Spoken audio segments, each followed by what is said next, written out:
최근에 짐승 마크로 유력한 악한 주사를 반강제적으로 시행하고 있는 지금의 전 세계적인 상황이 계시록이 예언하는 그 상황과 너무나 흡사해 보이기에 지금 이미 환란에 들어간 상태가 아니냐라고 하시는 분들이 계십니다.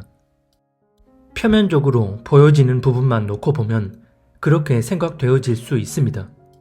하지만 환란에 들어간 상태라고 확정하기 위해선 이루어져야 할 분명한 예언 성취 과정이 남아 있습니다. 그것은 바로 예루살렘 성전 건축입니다.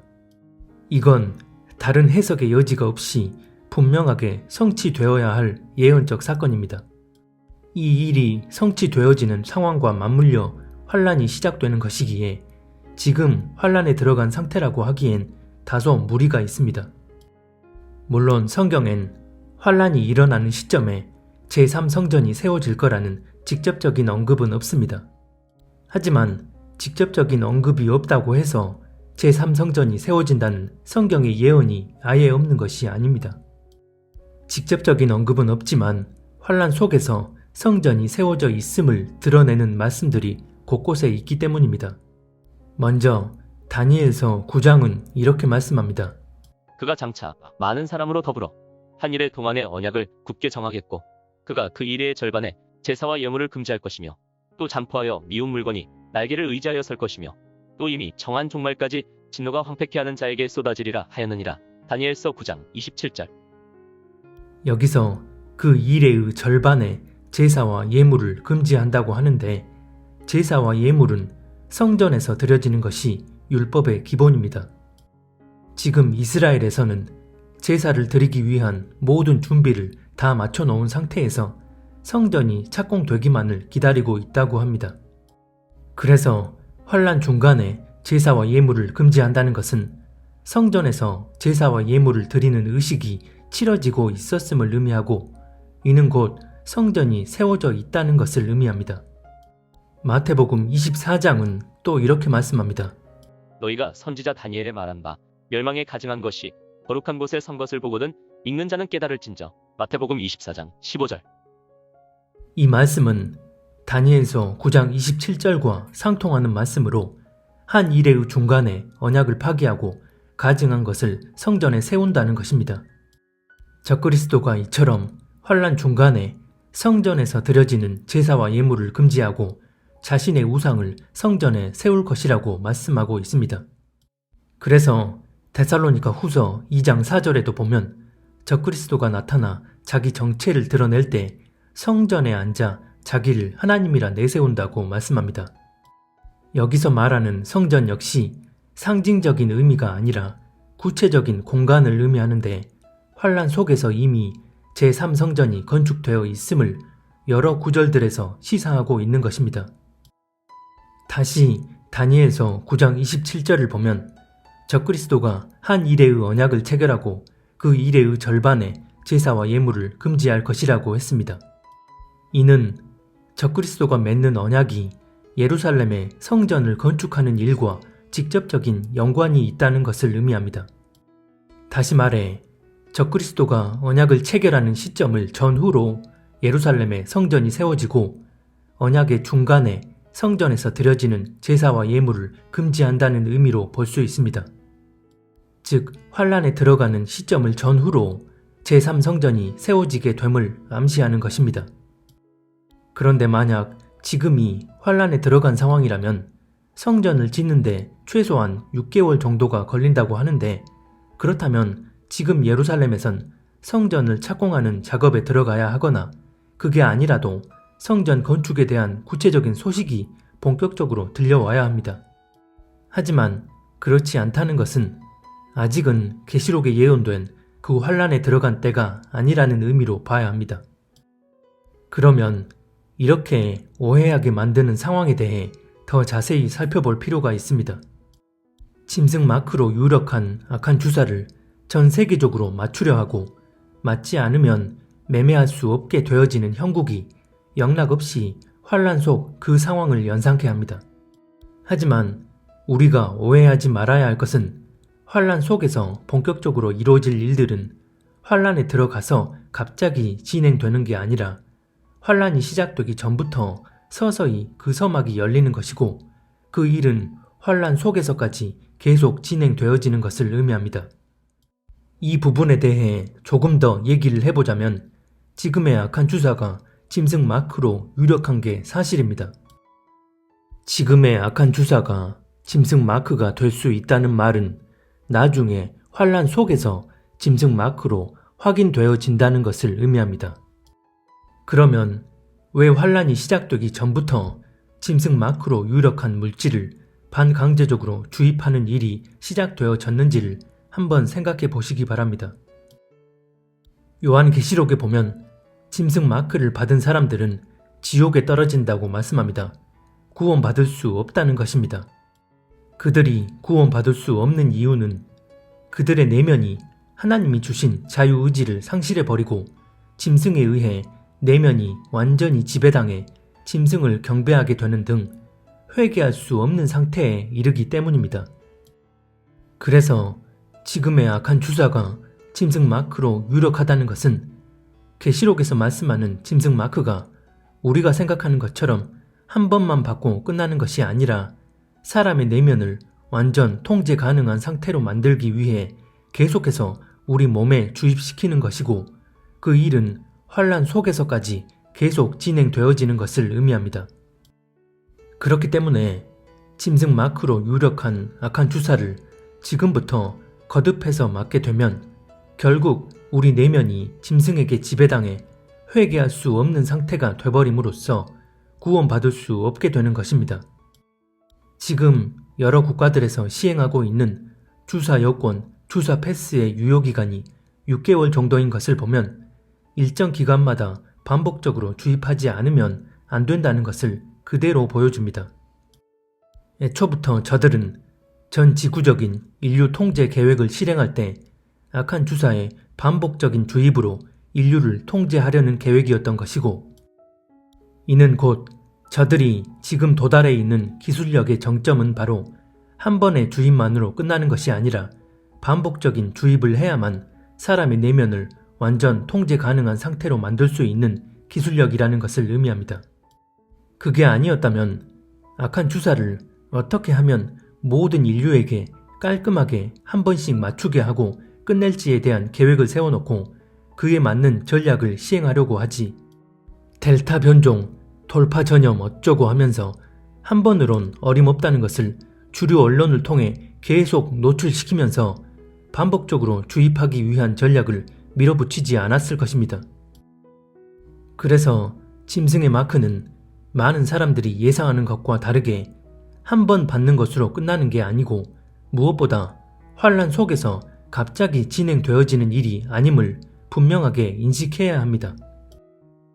그렇지 않으면 아직 그 때가 이르지 않았기 때문에 악한 주사는 짐승 마크가 절대 아니고 악한 주사를 맞아도 구원과 상관없다고 주장하거나 반대로 악한 주사가 짐승 마크이기 때문에 행위적으로 한 번만 맞아도 무조건 구원을 잃어버린다고 주장합니다.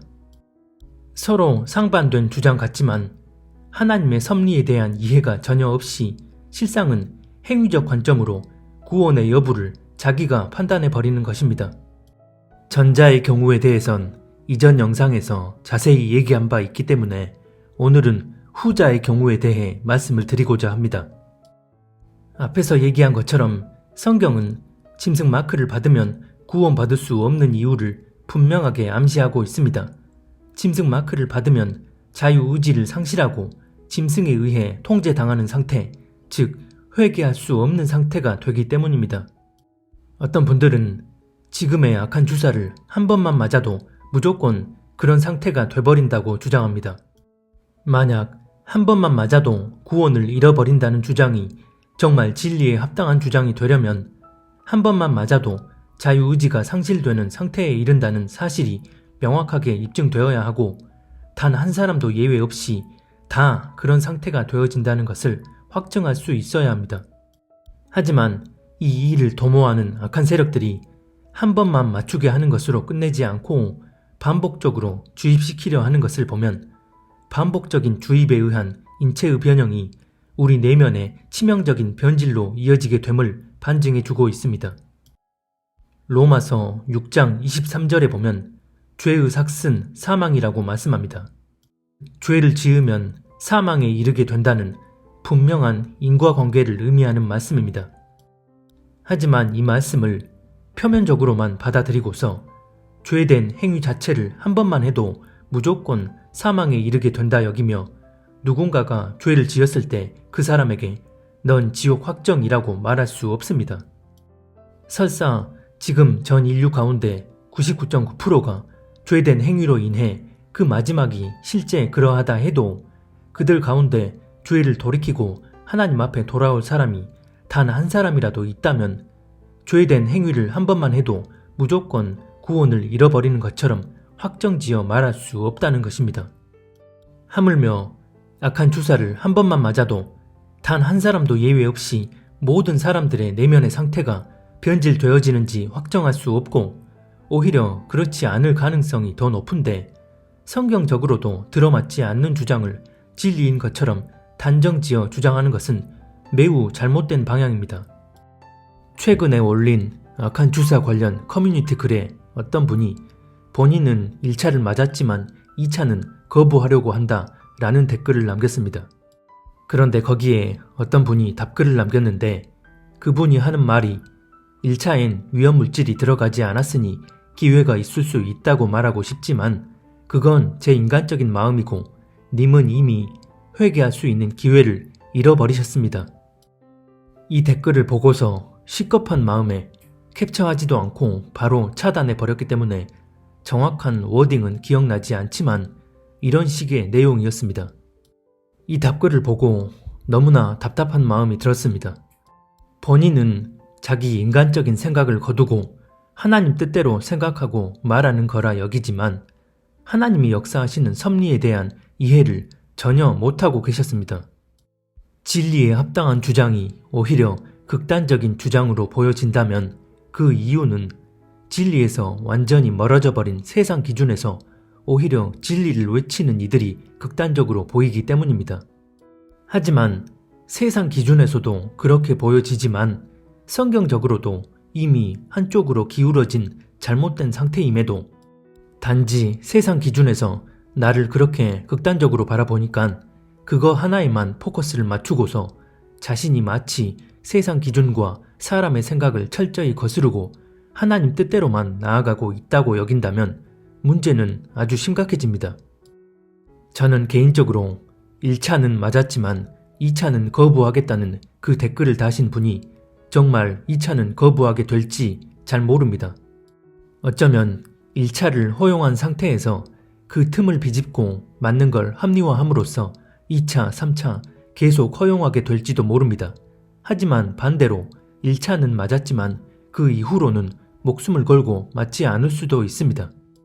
앞에서 악한 주사를 맞는 문제가 구원과 연결되는 이유에 대해 말씀을 드렸는데 이 부분을 바르게 분별하는 사람이라면 이런 댓글을 봤을 때 잘못된 물질을 몸 안에 허용한 사실을 회개하고 그 이후부터라도 맞지 않도록 결단하고 마음을 붙듦으로써 하나님의 은혜가 임하길 바라는 긍휼한 마음으로 답글을 다는 것이 성경적으로 바람직한 태도입니다.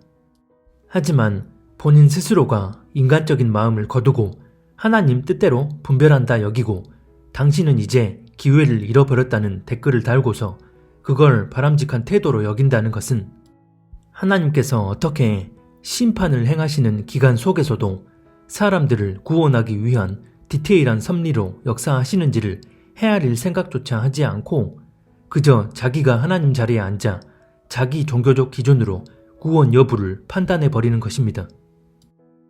악한 주사가 부작용이 심해서 맞지 않는 것을 추천하지만 맞더라도 구원과는 아무 상관없다 주장하는 것과 마찬가지로 행위적으로 한 번만 맞아도 무조건 구원을 잃어버린다는 메시지를 확정적으로 전하는 이들 역시 훗날 하나님 앞에 자기가 한 말과 행동에 대해 책임을 져야 할 것입니다.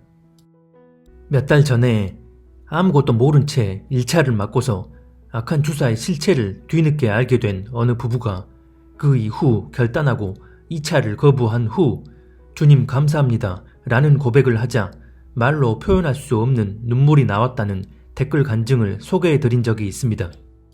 이분들이 정말 하나님께 택함받은 분들이 맞다면 계속해서 맞기를 거부하고 끝까지 믿음을 지켜낼 것입니다.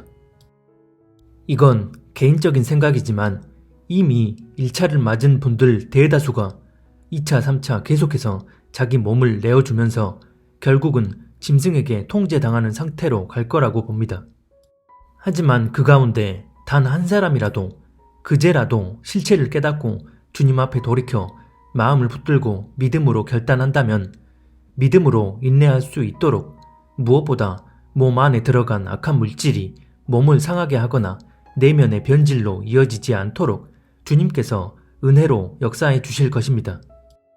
무슨 독을 마셔도 해를 받지 않는다는 마가복음 16장 18절 말씀은 이런 상황에서 적용될 수 있는 말씀이지 현실에 굴복하여 악한 주사를 맞는 자신의 행동을 합리화하기 위해 적용되는 말씀이 아닙니다. 혹시나 이 영상을 보고 계시는 분들 가운데 아직 한 번도 맞지 않은 분들은 말할 것도 없고 한 번이라도 이미 맞아버린 분들이 계시다면 더 이상은 악한 물질에 자기 몸을 내어주지 않기를 목숨 걸고 결단하시기 바랍니다. 육신의 부작용도 결코 무시할 수 없는 문제지만 더 중요한 것은 내 영혼이 멸망받을 수 있기 때문입니다. 그래서 지금이라도 악한 물질을 몸에 주입시킨 것을 회개하시고 주님 앞에 나아가 은혜를 구하시기 바랍니다. 환난 속에서도 하나님의 구원의 섭리는 변함이 없으시기 때문입니다. 물론 악한 주사의 실체를 다 알고 있으면서도 맞은 사람이라면 나에게 육적인 어려움을 안겨주는 현실에 굴복해서 맞았다는 것을 의미하기에 2차, 3차 반복해서 자기 몸을 내어줄 가능성이 100%에 가깝다고 봅니다. 하지만 아무것도 알지 못해 맞은 가족들이나 사랑하는 사람들이 있다면 기회를 잃어버린 사람들로 여기고 포기해버릴 게 아니라 그들이 환난 속에서라도 하나님의 자비의 섭리 가운데 거할 수 있도록 계속 기도하면서 감동대로 전하시기 바랍니다. 또 어떤 분들은 악한 주사를 한 번이라도 맞으면 하나님이 창조하신 본래의 모습을 잃어버리기 때문에 구원받을 수 없다고 주장합니다. 이런 주장대로라면 악을 선하다 하는 거짓에 미혹되어 육신의 성별을 마음대로 바꿔버린 트랜스젠더는 절대 구원받을 수 없다는 말과 같습니다. 호르몬 주사를 수차례 몸 안에 투입하고 그것도 모자라 몸에 칼을 대서 몸 안에 있던 본래의 것들을 도려내는 등 온갖 난도질을 함으로써 한 번 하고 나면 이전의 상태로 돌이킬 수 없게 됩니다. 하나님이 부여하신 고유의 성을 자기 욕구대로 바꾸기 위해 육신을 마음대로 변형시켜 버림으로 하나님의 창조 질서를 더럽히는 것입니다. 그런데 놀랍게도 트랜스젠더 가운데 육적으로는 이전의 상태로 돌아갈 수 없지만 영적으론 하나님의 은혜가 임하여 회개하고 거듭나는 역사가 분명하게 일어나고 있습니다. 그러면 만약 이런 일, 즉 하나님의 은혜의 역사가 불신자에게만 해당되는 일이라면 악한 주사를 한 번 맞았더라도 불신자들은 구원받을 가능성이 열려 있지만 이미 한 번 구원받고 거듭난 사람은 무조건 구원을 잃어버린다는 말이 됩니다. 그냥 복잡하게 생각할 것 없이 악한 주사를 한 번만 맞아도 하나님이 주신 본래의 몸을 상실하기 때문에 무조건 구원받을 기회를 잃어버린다거나 받은 구원을 잃어버린다는 주장은 옳지 못한 주장이라는 것입니다. 몇 주 전에 2021년 이후가 노아의 때와 같은 진짜 이유라는 영상을 올린 바 있습니다. 이 영상을 통해 사람의 유전자 변형이 내면의 타락과 상관관계가 있을 수 있음을 말씀드렸고 그럼에도 하나님의 기준은 인체의 변형 그 자체가 아니라 우리 내면의 의지적 발현 여부를 기준 삼으신다고 말씀을 통해 조명해 주신 대로 전해드렸습니다. 창세기 6장 5절과 12절에 보면 사람의 죄악이 세상에 가득함과 마음으로 생각하는 모든 계획이 악하고 그들의 행위가 부패하였다고 말씀합니다. 유전자 변형으로 인해 하나님의 창조 질서가 더럽혀지는 상황 속에서도 하나님은 그들이 마음으로 생각하는 것들과 그에 따른 부패한 행위가 그들을 심판할 수밖에 없었던 본질적 이유였다는 것입니다. 또 마태복음 24장 37절 이하에 보면 예수님께서는 인자가 임할 때는 노아의 때와 같다고 하시면서 사람들이 먹고 마시고 장가들고 시집가고 있으면서 홍수가 나서 그들을 다 멸하기까지 깨닫지 못하였다고 말씀합니다. 즉, 사람이 죄를 죄로 인식하지 못하고 회개하지 않는 마음 상태와 그에 따른 행위가 하나님이 보시는 절대 기준이라는 것입니다. 그래서 악한 주사를 한 번 맞으면 인체의 변형을 돌이킬 수 없기 때문에 그 행위 자체만으로 구원을 잃어버린다는 주장은 성경적으로 타당한 주장이 아닙니다. 여기서 어떤 분들은 히브리서 12장에 나오는 에서의 팥죽 비유를 통해 에서가 회개할 기회를 얻지 못했다는 부분을 가지고 악한 주사를 한 번 맞은 사람은 하나님 앞에 나아가 회개하더라도 소용이 없다고 주장합니다. 이 말씀은 우리가 육신의 몸을 입고 사는 지금의 현실에서 적용되는 말씀이 아님을 성경이 말씀하는 진짜 그리스도인의 특징이라는 영상을 통해 자세히 말씀을 드린 바 있습니다. 해당 부분을 다시 한번 보도록 하겠습니다. 그런데 여기서 주목해 볼 것은 왜 뒤늦게 아버지한테 나를 축복해달라 통곡하며 나아갔음에도 허락되지 못했냐는 것입니다. 이에 대해 17절은 그가 눈물을 흘리며 구했지만 회개할 기회를 얻지 못하였다고 말씀합니다. 회개할 기회를 얻지 못했다는 부분을 킹 제임스 흠정역에서는 뜻을 돌릴 곳을 구했으나 그것을 찾지 못하였다고 표현하고 킹 제임스 영어 버전에서는 회개의 장소를 찾지 못하였다고 표현합니다. 에서가 아버지께 애원하던 그곳은 회개함으로 아버지의 뜻을 돌릴 수 있는 장소가 아니었다는 것입니다. 번역본마다 조금씩 그 표현은 다르지만 본질적 의미는 아버지 뜻을 돌이킬 기회가 사라져버렸다, 즉 회개할 기회를 얻지 못했다는 동일한 의미입니다. 그러면 왜 눈물을 흘리며 구했는데 회개할 기회를 얻지 못했을까요? 아버지께 버림받았기 때문입니다. 창세기에서 야곱과 에서, 이삭의 전체적인 스토리를 보면 하나님의 직간접적인 개입하심은 나오지 않고 그들의 현실 속 상황 전개가 계속 이어집니다. 다시 말해 이런 야곱과 에서, 이삭의 상황이 히브리서에 기록되었다는 것은 에서가 기업을 물려받기 위해 택함받은 자였지만 아버지께 결국 버림받았다는 것을 통해 오늘날 그리스도인들이 하나님과의 관계를 이어가기 위해 어떤 중심으로 살아야 하는지를 그대로 예표하고 있는 것입니다. 이렇게 하나님께 버림받는 상황이 마태복음 7장에 보면 나옵니다.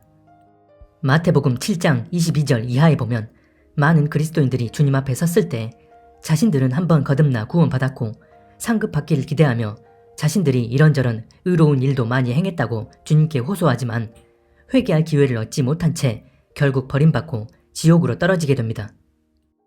즉 하나님께 버림받는 그 상황은 회개할 기회를 얻지 못하고 훗날 심판대 앞에 섰을 때 하나님께 버림받게 되는 것임을 에서의 경우를 통해 히브리서 저자는 경고하고 있는 것입니다. 그 다음 구절들을 통해 이 부분을 확인할 수 있습니다. 여러분이 나아가서 이른 곳은 시내산 같은 곳이 아닙니다. 곧 만져볼 수 있고 불이 타오르고 흑암과 침침함이 뒤덮이고 폭풍이 일고 나팔이 울리고 말씀하시는 소리가 들리는 그러한 곳이 아닙니다. 여러분이 나아가서 이른 곳은 시온산, 곧 살아계신 하나님의 도시인 하늘의 예루살렘입니다. 여러분은 축하 행사에 모인 수많은 천사들과 하늘에 등록된 장자들의 집회와 만민의 심판자이신 하나님과 완전하게 된 의인의 영들과 새 언약의 중재자이신 예수께 나왔고 아벨의 피보다 더 훌륭하게 말하는 그가 뿌리신 피 앞에 이르렀습니다. 히브리서 저자는 장자의 명분을 팔아버린 뒤 아버지 앞에 나아갔을 때 회개할 기회를 얻지 못하고 버림받은 에서의 경우를 교훈삼아 예수 그리스도의 피로 얻은 장자의 명분을 우리가 하나님의 은혜로 잘 지켜내면 하나님이 계시는 그 나라, 즉 하늘에 등록된 장자들의 모임에 참여할 수 있게 된다고 말씀하고 있습니다. 다시 말해 장자의 명분을 팔아버린 후 하나님의 심판대 앞에서 버림받을 것이냐, 아니면 하나님의 은혜를 받으며 장자의 명분을 지켜냄으로써 하나님 나라의 영원한 영광에 참여할 것이냐를 말씀하고 있는 것입니다. 앞전에 성령 회방죄에 대해 말씀드린 것처럼 이 땅에서 죄사함을 받을 수 없다는 것은 그들이 그 중심의 변질로 말미암아 회개 자체를 하지 않았을 때, 또 계시록에서 짐승의 표를 받고 그 마음과 생각이 철저히 통제받게 되므로 회개를 할 수 없는 지경에 이르렀을 때 또 사울처럼 가증한 마음으로 회개하는 척 했기 때문에 사함받지 못하고 버림받는 것이지, 전심으로 주님 앞에 나아가 눈물로 회개했는데 주님이 고개를 돌리시고 외면해 버리시는 게 아닙니다. 그래서 마태복음 18장에 보면 70번씩 7번이라도 진심으로 회개하고 용서를 구하면 용서해야 한다고 하신 예수님의 그 말씀이 이 땅에서 적용되는 십자가 대속에 의한 죄사함의 원리인 것입니다. 요한계시록 2장에 보면 두아디라 교회에 대한 말씀이 나오는데, 두아디라 교회는 음녀 이세벨을 용납하고 내 종들을 행음하게 하여 우상의 제물을 먹게 했다고 말씀합니다. 이 자체로만 놓고 보더라도 너무나 끔찍한 죄입니다. 그런데 2장 21절에 보면 내가 그에게 회개할 기회를 주었으되 자기 음행을 회개하고자 하지 아니하는도다 고 말씀합니다. 예수님을 팔아넘긴 가론 유다조차도 이 땅에서의 시간 속에선 회개할 수 있는 기회가 있었습니다. 그러나 회개는커녕 자살할 마음을 확정짓고 목숨을 끊음으로 스스로 회개의 기회를 놓아버렸습니다. 회개할 기회가 주어져 있다는 것은 회개할 수 있는 시간과 공간 속에 거하고 있다는 의미입니다. 그래서 자살한 사람들이 구원받지 못하는 이유도 그들 스스로 목숨을 끊어버림으로 회개할 기회 자체가 사라져버렸기 때문입니다. 이 부분에 대한 오해가 제발 없었으면 좋겠습니다. 그리고 고린도전서 3장 17절에 나오는 우리 몸이 하나님의 성전이고 그런 하나님의 성전을 더럽히면 하나님이 그 사람을 멸하신다는 말씀은 우리 마음의 본질에서 비롯되어 육적인 행위로 이어지는 영적인 관점으로 봐야 하는 부분입니다. 고린도전서 6장 18, 19절에 보면 음행하는 죄를 짓는 자는 성령이 거하는 성전된 자기 몸을 더럽히는 것이라고 말씀합니다. 즉 행위적 관점에서 음행죄를 한 번만 지어도 성전된 우리 몸을 더럽혔기 때문에 하나님께 버림받는다는 게 아니라, 그런 죄를 짓고도 회개는커녕 거리낌 없는 마음을 품는다면 결국은 멸망받게 된다는 것입니다.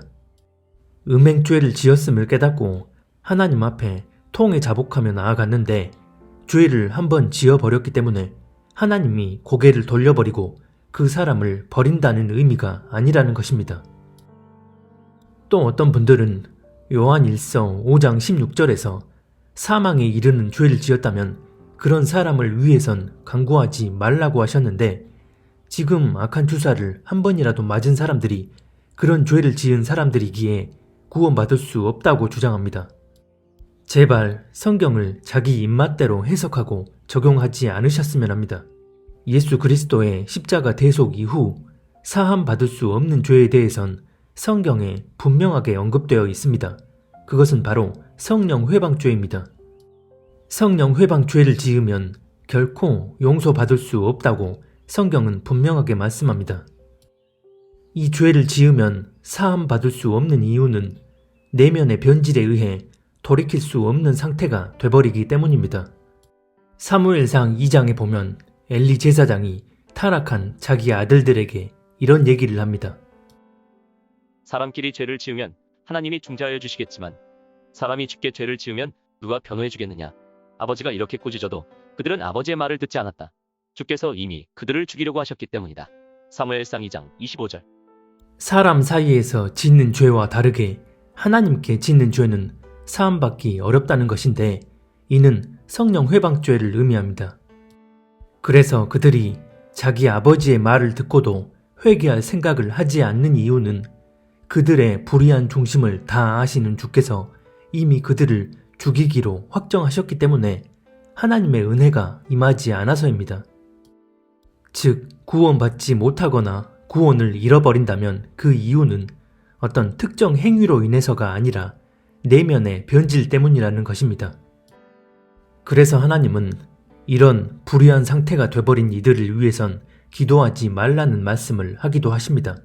특히 교회의 배도에 관해서 회개할 수 없는 상태가 돼버린 특정 사역자에 대해 기도하지 말라는 말씀을 주셨다는 이야기를 들은 적이 있는데, 이 경우가 바로 그렇습니다. 성령 회방죄에 대해선 몇 달 전에 자세히 다룬 적이 있으니 오른쪽 상단에 관련 영상을 클릭해서 꼭 보시기 바랍니다. 그런데 또 어떤 분들은 어찌 되었든 악한 주사를 한 번 맞으면 무조건 구원을 잃어버린다는 주장이 잘못되었다는 말을 하면 그 얘기를 듣고 악한 주사를 맞는 걸 합리화하고 정당화할 수도 있는데 그런 사람이 나오면 네가 책임질 수 있느냐고 물을 수 있습니다. 만약 누군가가 한 번 죄 짓는다고 지옥 가지 않습니다. 하나님은 우리 죄를 용서해 주십니다. 하지만 죄를 가볍게 여기고 상습적으로 죄를 짓고서도 회개하지 않으면 멸망을 받습니다. 라는 메시지를 전했습니다. 이 메시지가 진리에 어긋난 메시지인가요? 아니요, 진리에 합당한 메시지입니다. 그런데 이걸 들은 어떤 사람이 메시지의 전체적인 맥락은 헤아리지 않고 한 번 죄 짓는다고 지옥 가지 않는다는 부분만 받아들이고선 죄 짓는 걸 아무렇지 않게 허용해 버린다면 메시지를 전한 사람의 책임인가요? 아니면 잘못 받아들인 사람의 책임인가요? 하나님의 공의와 심판, 지옥을 말하면 인간적인 두려움에 휩싸여 하나님을 오해하는 사람이 있을 수 있으니 그런 메시지는 전해선 안 되고, 반대로 하나님의 사랑과 은혜, 구원을 말하면 하나님을 만만히 보는 사람이 있을 수 있으니 그런 메시지는 전하면 안 되는 건가요? 진리의 합당함 여부와 상관없이 사람에게 초점을 맞추고 사람이 기준되는 메시지를 전해야 하는 게 아니라 하나님의 뜻을 헤아리고 말씀에 합당한지의 여부를 절대 기준 삼아야 하는 것이 기본 중에 기본이 아닌가요? 오늘날 대부분의 교회가 선을 악하다, 악을 선하다 하는 거짓에 미혹되어 하나님을 배도하는 길로 나아가면서도 스스로 깨닫지 못하는 이유는 생각하고 판단하고 행동하는 기준점을 진리 되신 하나님께 두는 게 아니라 사람에게 두고 있기 때문입니다. 이렇게 기준점이 하나님에게서 사람으로 옮겨져 버리면 세상 권세에 굴복하고 세상이 추구하는 인본적 가치에 휩쓸려 진리를 변질시켜 버리게 되고 결국은 교회가 능력을 상실함으로써 하나님을 대적하는 지경으로 나아가는 것입니다. 이것이 심판이 예정된 지금 이 마지막 세대 가운데 가장 큰 비극이라 할 수 있습니다. 그런데 또 어떤 분들은 그럼 악한 주사를 한 번 맞은 사람들은 휴거 될 수 없느냐고 물으실 수도 있습니다. 휴거는 구원과 또 다른 문제입니다. 하지만 휴거에 대해선 구체적인 조명을 받은 게 없기 때문에 확실한 말씀을 드릴 수가 없습니다. 개인적으론 악한 주사를 한 번이라도 맞은 분들이 과연 첫 추수로 들림받을 수 있을까 하는 의문이 들지만 어쨌든 이 문제는 각자가 주님께 나아가 조명받으시기 바랍니다. 고린도전서 14장 33절에 보면 하나님은 질서의 하나님이라고 말씀합니다. 여기서 질서의 하나님이란 하나님이 행하시는 섭리 자체를 질서 있게 이루어 가신다는 의미입니다. 그리고 그런 섭리를 당신 뜻대로 우리에게 계시해 주실 때에도 논리적으로 타당한 전개를 통해 우리가 혼란스럽지 않고 질서 있게 이해하고 분별하여 행동할 수 있도록 역사해 주십니다. 그런데 다짜고짜 꿈을 통해 음성을 통해 계시를 받았다고 하면서 말씀을 표면적으로 끼워 맞춰서 논리적으로 앞뒤가 맞지 않는 주장을 일방적으로 전한다면 더 큰 혼란과 미혹을 야기하게 됩니다. 하나님의 자비와 긍휼의 속성은 우리가 생각하는 것보다 훨씬 더 크고 깊습니다. 그리고 그분이 행하시는 섭리 역시 우리가 생각하는 것보다 훨씬 더 세밀하십니다. 그런데 부족한 인간은 자기가 생각하는 그 틀 안에 하나님의 속성과 섭리를 제한시켜 놓고 결국은 자기 기준대로 판단하고 분별하려 합니다. 마귀는 우리 마음의 빈틈을 악착같이 파고듭니다. 그런데 우리가 우리 자신을 겸비한 마음으로 들여다보며 그분의 뜻을 헤아리고 그 뜻대로 나아가려는 마음 자세를 가질 때 우리 마음의 빈틈을 파고들어 미혹의 씨를 뿌릴 수 없습니다. 지금도 여러 나라에선 환란의 때를 방불케 할 정도로 악한 주사를 맞지 않는 이들에 대한 압박이 가해지고 있습니다. 그런데 머지않아 전 지구적인 경제 붕괴와 또 다른 유행병을 만들어내서 짐승 마크로 유력한 악한 주사를 맞추기 위해 지금보다 더한 명분과 압박이 가해질 것이고 악한 주사에 대한 거부감을 표출하며 반대 시위를 벌이는 일들은 그 동력을 서서히 잃어갈 것입니다. 그렇게 되면 이 땅에 남아있는 누구도 예외 없이 정말 하나님과 동행하며 믿음으로 나아가고 있는지가 드러나게 될 것입니다. 물론 그 전에 주님은 거룩히 구별된 당신의 신부들을 첫 추수로 데려가실 것입니다. 이 영상을 보시는 모든 분들이 주님과 온전히 동행하며 살다가 구별된 첫 추수의 신부가 되어 다시 오실 주님 앞에 설 수 있기를 바랍니다.